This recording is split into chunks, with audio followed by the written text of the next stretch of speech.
వీరికి అవార్డుని ప్రదానం చేయవలసిందిగా గౌరవనీయులు ఆంధ్రప్రదేశ్ ముఖ్యమంత్రి వర్యులు శ్రీ నారా చంద్రబాబు నాయుడు గారిని కోరుతున్నాము.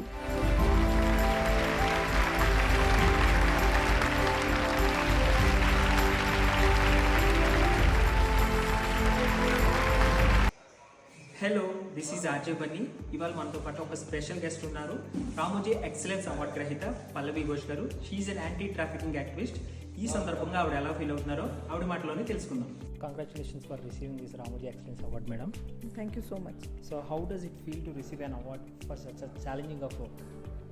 It feels good. More than feeling good, I think it's a big motivation for the kind of work I do, because generally there is only bad news every time that you hear, but then when you hear that you have got an award for doing this kind of work, so it definitely feels a lot of motivation. Okay.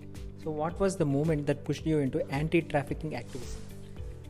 Moment, I think an incident when I was young, but then multiple incidents happened one after another, and that's how I decided. So it was not like one incident, but series of events that finally made me think that okay, fine, I want to work in this area and want to, save girls or save people in general. So rescue operations are emotionally intense. How do you mentally prepare for them?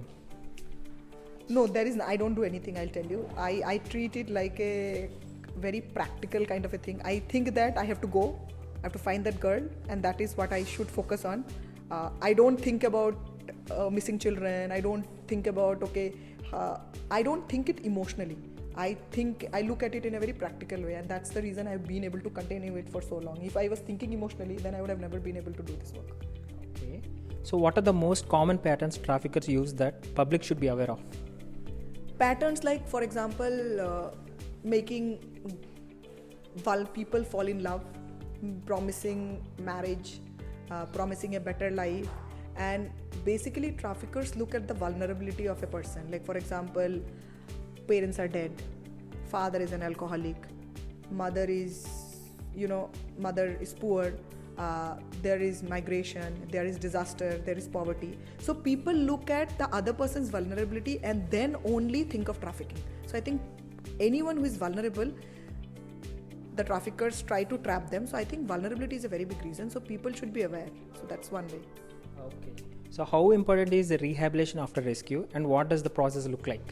See, rehabilitation is very, very, very important after rescue, because if you don't do rehabilitation, then there is like 500% chance for the person to go back to the place from where he or she was rescued, because the reason for them to get trafficked was because they were vulnerable.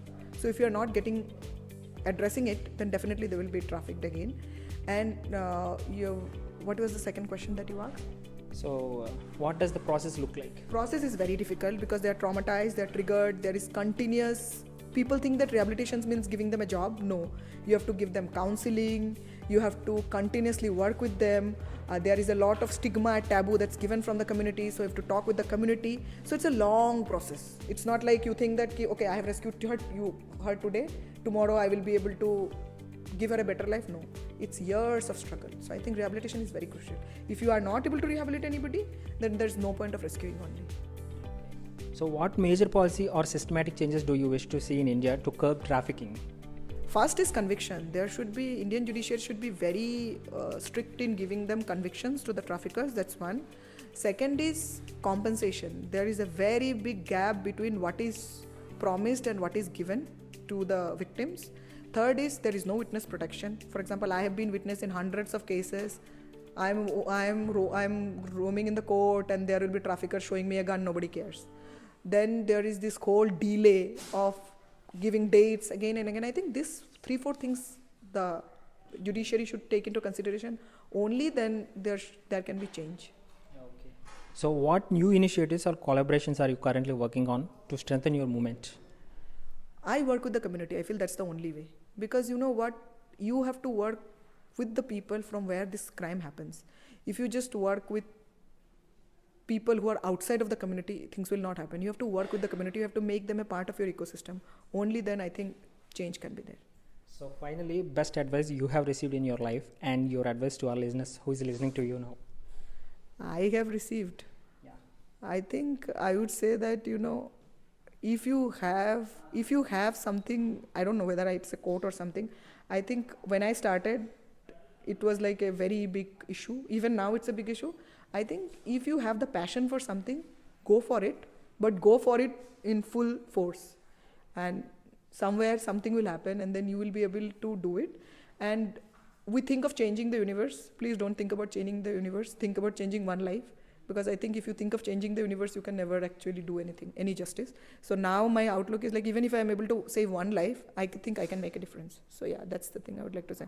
Thank you once again for receiving the Ramoji Excellence Award, madam. Thank you so much.